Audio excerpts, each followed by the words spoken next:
என் அன்பான நேயர்களுக்கு உங்கள் பக்தி பாடகர் வீரமணி கண்ணனின் அன்பார்ந்த வணக்கங்கள். பக்தி நேரம். இன்றைய ஆன்மீக தகவல் நாம் காண இருப்பது அருள் தரும் ராகுகால துர்க்கை அம்மனின் வழிபாடு. அற்புதமான செவ்வாய்க்கிழமையிலே ராகுகால துர்க்கை அம்மன் வழிபாடு. ராகுகால வழிபாடு மற்றற்ற மகிழ்ச்சியை தருகிறது. ஏனென்றால் பொதுவாகவே ராகு காலத்தில் நல்ல விஷயங்களை பண்ணக்கூடாது. ஏன் சொல்கிறாங்க அப்படின்னா அதுக்கு காரணம் நிறைய இருக்குங்க. அதை ஒன் பை ஒன் நம்ம பின்னாடி பார்ப்போம். பட் இப்போ என்னென்னா மெயினாக நம்ம பார்க்க போகிறது என்னென்னா செவ்வாய்க்கிழமை ராகுகால துர்க்கை அம்மனுடைய வழிபாடு எவ்வாறு நமக்கு நல்ல பலன்களை தருகிறது என்பதைத்தான் இன்றைய ஆன்மீக தகவலில் உங்களுக்கு நான் கூறப்போகிறேன். முதலில் செவ்வாய்க்கிழமை அன்று 3 மணியிலிருந்து 4:30 மணி வரை ராகுகாலம். செவ்வாய்க்கிழமை அன்று பொதுவாக கோயிலில் பார்த்திங்கன்னா எல்லா சிவன் கோயில்லையும் மத்தியானம் உச்சிகால பூஜை முடிஞ்சதுன்னா சாயங்காலம் 5 மணிக்கு தான் கோயிலை திறப்பாங்க. ஜென்ரலாக 4:30 மணி இல்லை 5 மணி திறப்பாங்க. ஆனால் செவ்வாய்க்கிழமை மட்டும் மதியம் 3 மணிக்கே திறந்துடுவாங்க கோயிலை. என்ன காரணம்னா நிறைய பக்தர்கள் ராகு காலத்தில் பூஜை செய்ய வருவார்கள் அன்னை துர்க்கை அம்மனுக்கு. ஏன் துர்க்கை அம்மன் எப்படின்னா படைப்பவளவளே காப்பவளவளே அழிப்பவளவளே சக்தி அபயம் என்றவளை சரண் புகுந்தாலே அடைக்கலம் அவளே சக்தி. ஜெய ஜெய சங்கரி கௌரி மனோகரி அபயமளித்திடும் அம்பிகை பைரவி சிவ சிவ சங்கரி சக்தி மகேஸ்வரி திருவருள் தருவாய் தேவி திருவருள் தருவாய் தேவி. ரக்ஷ ரக்ஷ ஜெகன்மாதா சர்வசக்தி ஜெய துர்கா ரக்ஷ ரக்ஷ ஜெகன்மாதா சர்வசக்தி ஜெய துர்கா. இந்த துர்க்கை அம்மன் நமக்கு அசாத்தியமான தைரியத்தையும் தன்னம்பிக்கையையும் போராடும் குணத்தையும் நமக்கு அள்ளித்தருகிறாள்.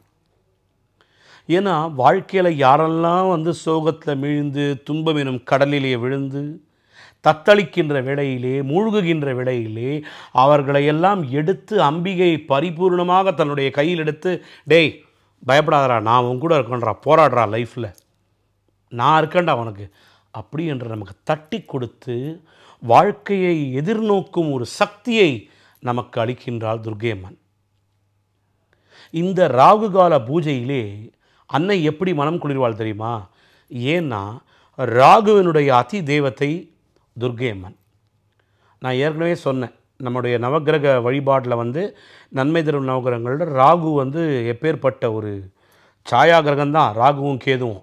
ஆனால் ராகு ரொம்ப பவர்ஃபுல்லான கிரகம்.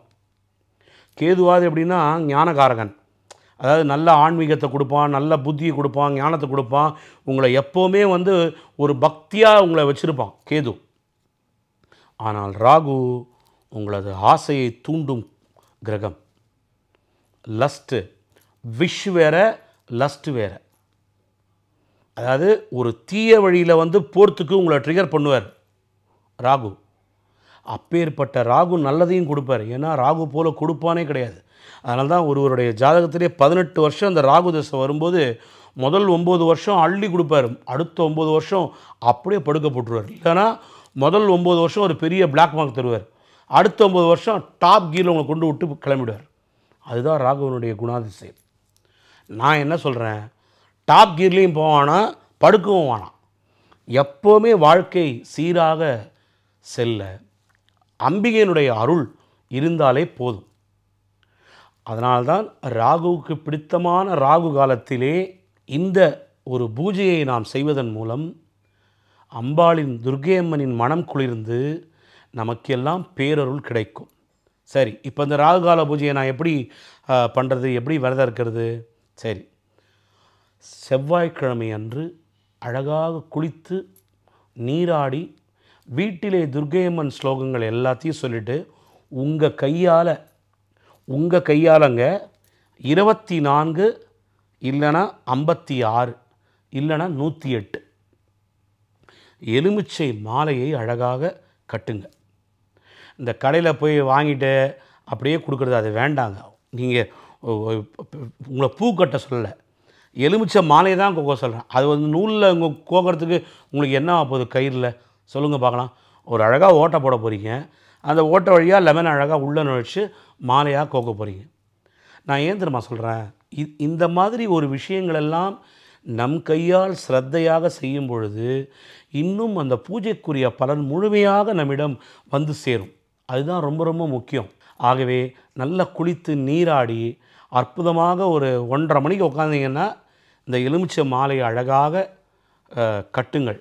24, 56, 108 உங்களுடைய வசதிக்கு ஏற்ப கட்டிட்டு அரளிப்பூ வந்து ஒரு 4 முழம் இல்லை 5 முழம் வாங்கிக்கோங்க. வாங்கி நல்ல குங்குமம், மஞ்சள் குங்குமம், இப்படி மோந்து பார்த்தாலும் அப்படி வாசனை வரும்.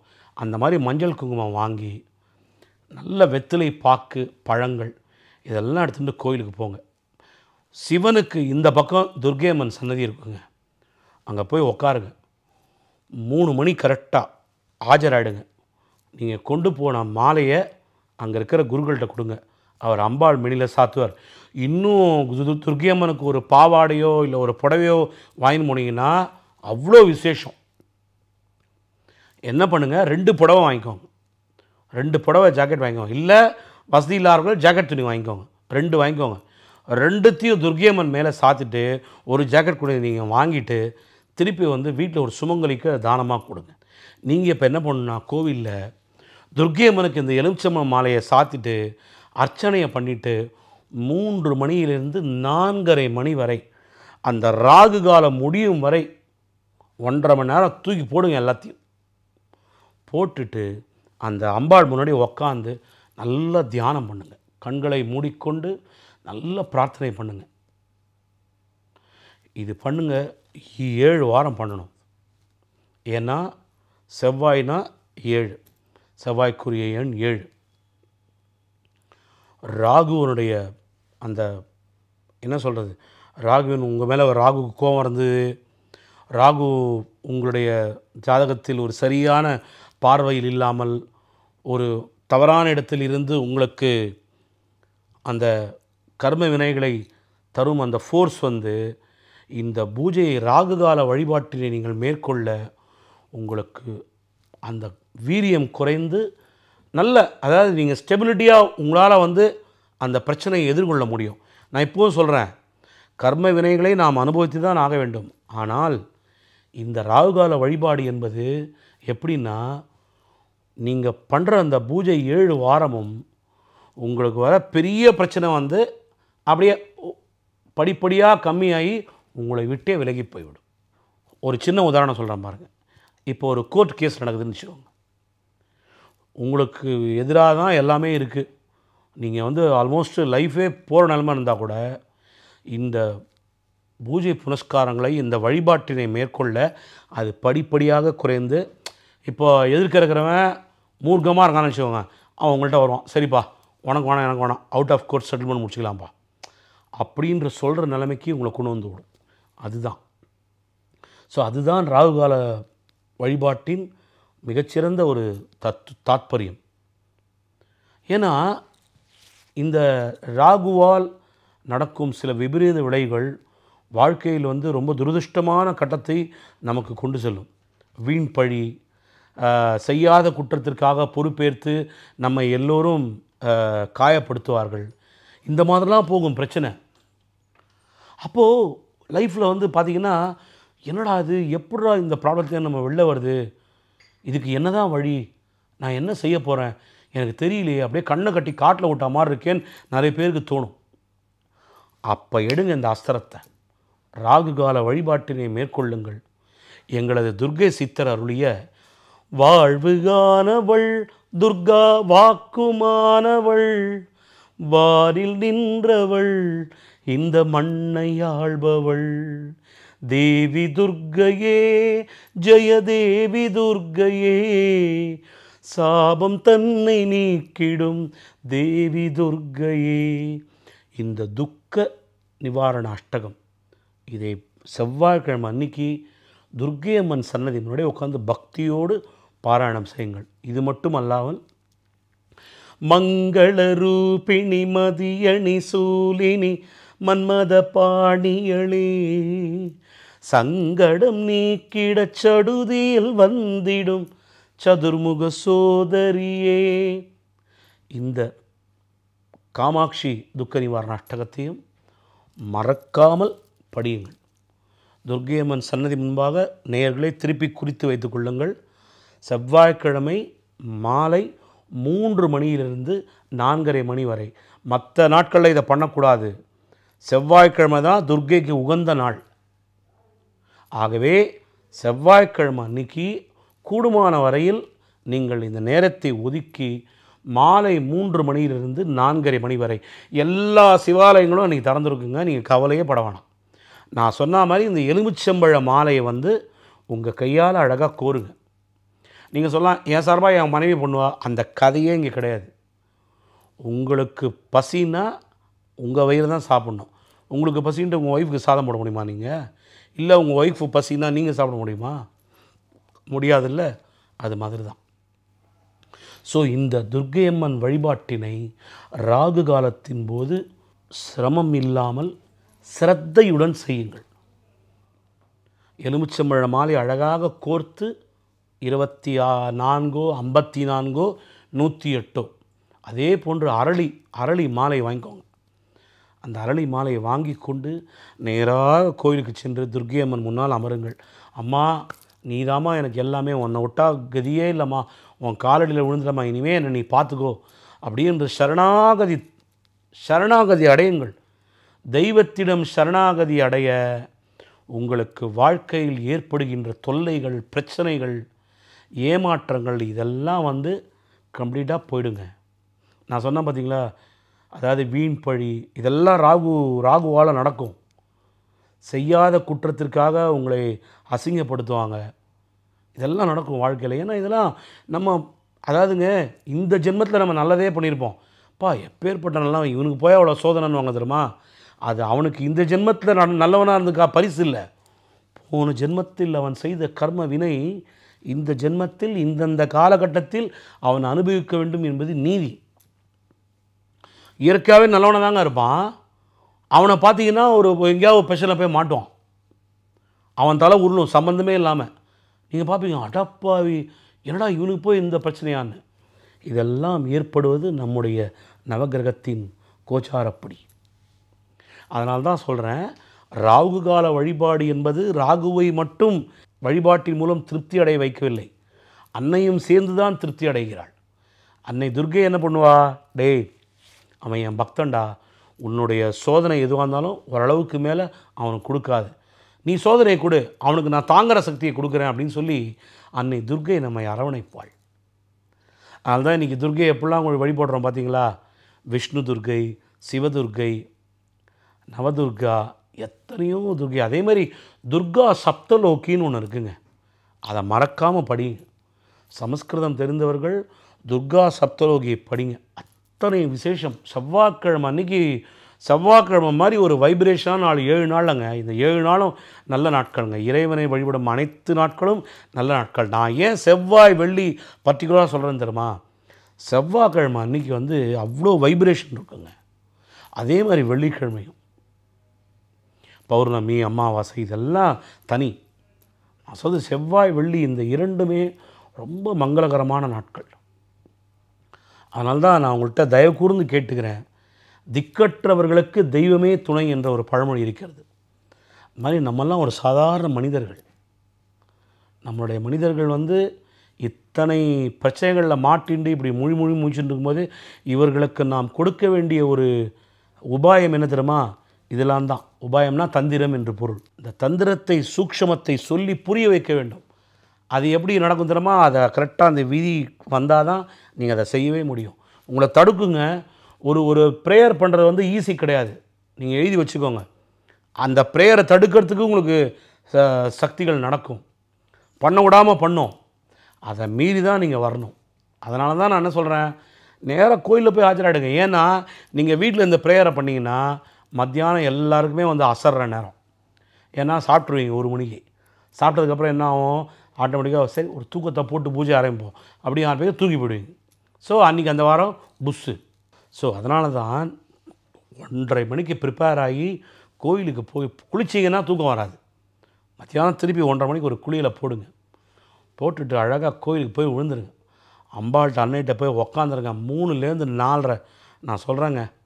அந்த 3லேருந்து 4:30 எங்கேயுமே செல்ஃபோன் கிஃபோன் எல்லாத்தையும் சைலண்டில் போடுங்க, தூக்கி தூரம் விடுங்க.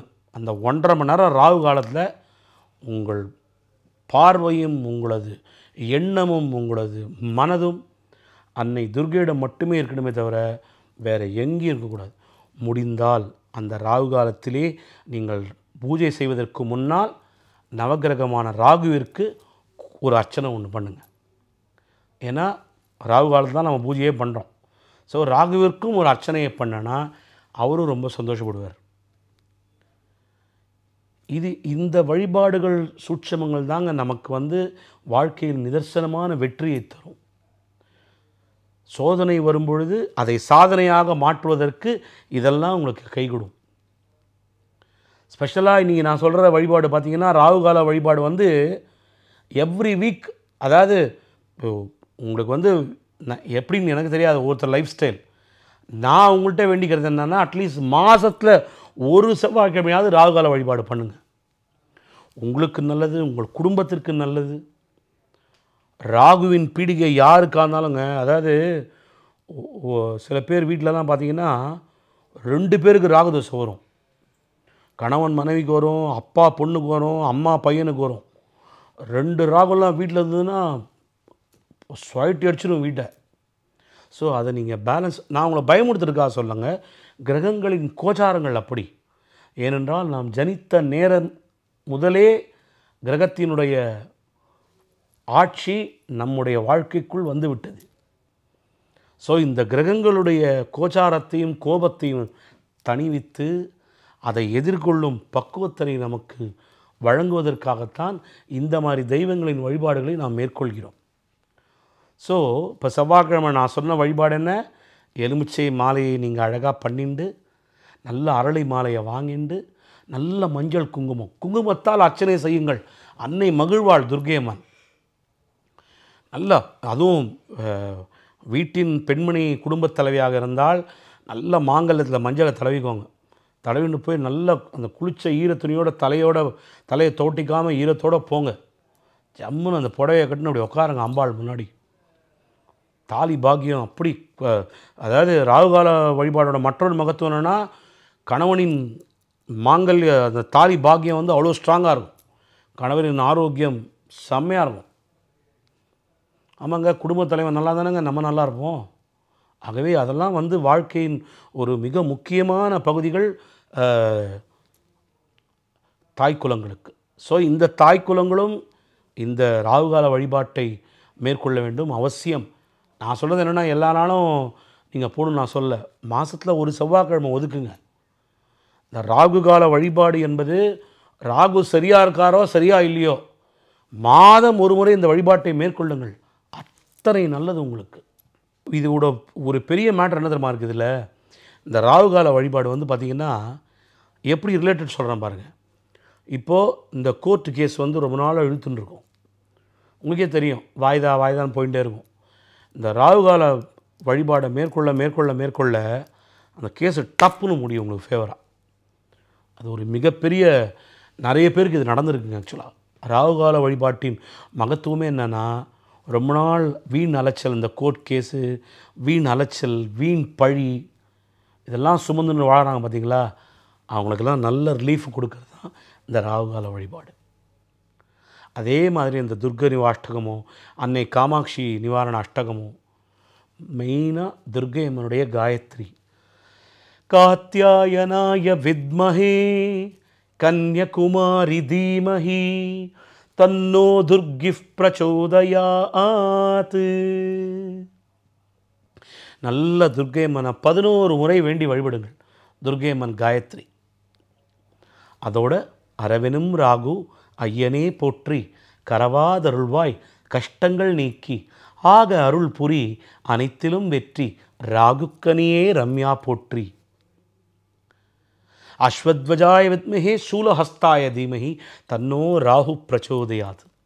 இதையும் சொல்லுங்கள். இந்த 3 காயத்ரி மந்திரத்தையும் அழகாக சொல்ல உங்களுக்கு ராகுகால வழிபாடு நிச்சயம் வாழ்க்கையில் பலன்களை கொடுக்கும். நான் என்ன சொல்கிறேன், மாதத்தில் ஒரு செவ்வாய்க்கிழமை ராகுகால பூஜை பண்ணுங்கள், ஒரு செவ்வாய்க்கிழமை முருகனுக்கு பூஜை பண்ணுங்கள். ஏன்னா இது நெகட்டிவ் ஃபோர்ஸை நீங்கள் ஃபேஸ் பண்ணுறதுக்கு உண்டான தைரியத்துக்கு அது பாசிட்டிவ் வைப்ரேஷன்.